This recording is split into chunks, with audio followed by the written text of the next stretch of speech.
मैं हीरा झा सबको प्रणाम करती हूँ। मेरे YouTube चैनल विविध ज्ञान पर आप सबका हार्दिक स्वागत है।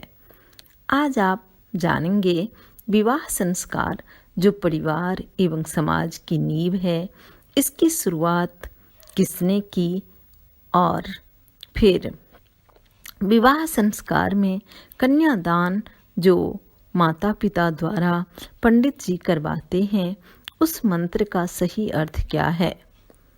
विवाह संस्कार या कन्यादान के संबंध में जानने से पहले यदि आपने अभी तक विविध ज्ञान चैनल को सब्सक्राइब नहीं किया है तो जल्दी प्लीज़ सब्सक्राइब कीजिए, बेल आइकन भी दबा दीजिएगा, जिससे कि जब मैं वीडियो अपलोड करूंगी तो सबसे पहले आपको नोटिफिकेशन चला जाएगा, फिर आप जल्दी देख पाएंगे।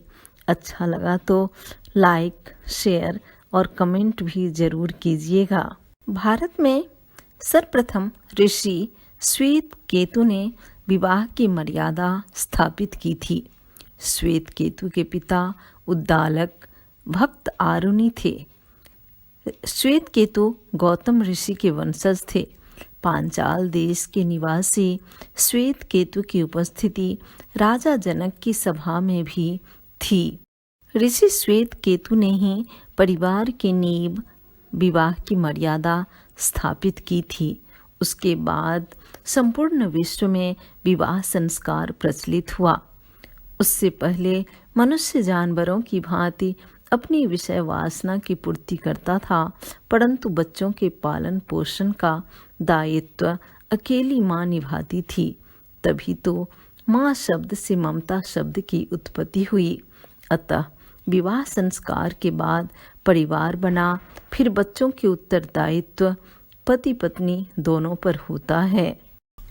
कन्यादान एक विशिष्ट संस्कार है। विवाह या पाणी ग्रहण संस्कार में कन्यादान की विधि उस तरह नहीं है जैसे कि गाय, जमीन, दास, दासी या धन का दान होता है। गाय या जमीन के दान में लेने वाला व्यक्ति कहता है कि ये मेरी गाय है या ये मेरा जमीन है, परंतु कन्यादान में कन्या सदैव अपने माता पिता की ही पुत्री कहलाती है।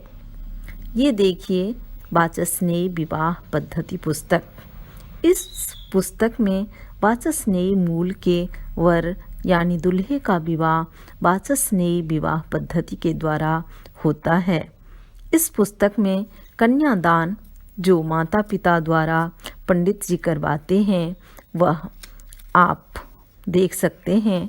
वाचस्नेयी विवाह पद्धति के पेज नंबर 39 और 40 में जैसा कि आप देख रहे हैं, ओम अमुक मासीय अमुक पक्षीय अमुक तिथो अमुक गोत्रस्य अमुक प्रवरस्य अमुक शर्मणा प्रपौत्राय अमुक गोत्रस्य अमुक प्रवरस्य अमुक शर्मणा पौत्राय अमुक गोत्रस्य अमुक प्रवरस्य अमुक शर्मणा पुत्राय। यहाँ अमुक के स्थान पर मास, पक्ष, तिथि, गोत्र, प्रवर और 3 पीढ़ी प्रपितामह, पितामह, पिता और वर यानी दुल्हा का नाम लिया जाता है। फिर कन्या अर्थात दुल्हन के नाम, गोत्र, प्रवर और 3 पीढ़ी अर्थात कन्या का नाम लेते हुए कहते हैं, इमाम कन्याम सालंकारा प्रजापति देवताम स्वर्ग कामा पत्नीत्वेना अहम संप्रददे। अर्थात माता पिता कहते हैं कि मैं अपनी कन्या को अलंकृत कर प्रजापति देवता की कृपा से स्वर्ग काम अर्थात धर्म, अर्थ, काम, मोक्ष की प्राप्ति के लिए पत्नी के रूप में मैं प्रदान करता हूँ। यहाँ दुल्हा और दुल्हन दोनों के 3 पीढ़ियों का नाम, गोत्र, प्रवर आदि का नाम 3 बार लिया जाता है। यही मंत्र छंदोग विवाह पद्धति में भी लिखा है। छंदोग मूल के वर यानी दुल्हा का विवाह छंदोग विवाह पद्धति से होता है। इस पुस्तक के पेज नंबर 44, 45 और 46 देखिए, इसमें भी वही लिखा गया है। कि कन्या के माता पिता कहते हैं कि मैं अपनी कन्या को प्रजापति देवता की कृपा से धर्म, अर्थ, काम और मोक्ष की प्राप्ति के लिए पत्नी के रूप में आपको प्रदान करता हूँ। तीसरी पुस्तक सुगम विवाह पद्धति है। इस पुस्तक के पेज नंबर 27 में आप देख सकते हैं। इसमें भी यही मूल मंत्र है कि सफल जन्य ब्रह्मलोक निवासार्थ पत्नी त्वेन तुभ्यमहम संप्रदते, अर्थात सफलतापूर्ण ब्रह्मलोक में निवास हो सके, इसलिए मैं अपनी पुत्री को पत्नी के रूप में तुम्हें प्रदान करता हूँ। कन्यादान का अर्थ विवाह संस्कार या पाणी ग्रहण संस्कार होता है, न कि कन्या का दान होता है। विवाह संस्कार 16 संस्कारों में प्रमुख माना गया है। विवाह संस्कार परम पवित्र सामाजिक बंधन का नाम है, जिसके अंतर्गत नर नारी की एक जोड़ी बिना आह भरे आजीवन हर्ष, हास्य, परिहास्य, आमोद, प्रमोद, विनोद के समुद्र में गोता लगाते रहें।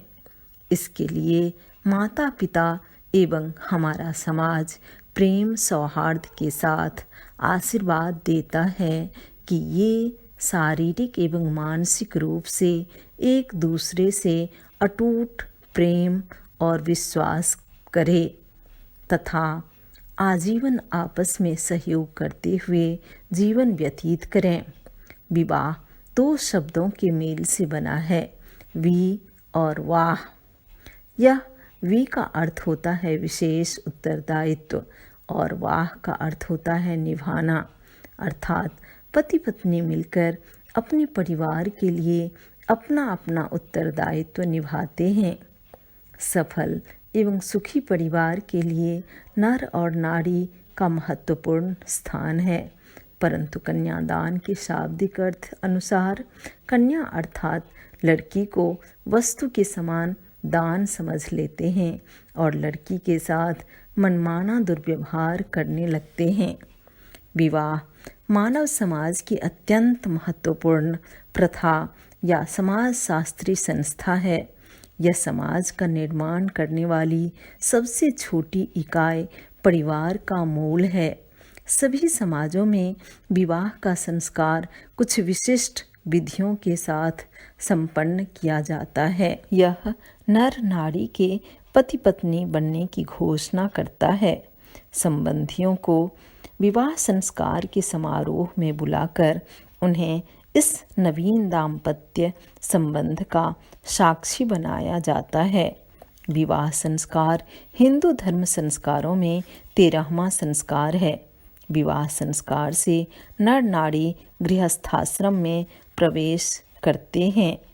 यह संस्कार पितृऋण से उऋण होने के लिए अर्थात पितरों का ऋण चुकाने के लिए होता है।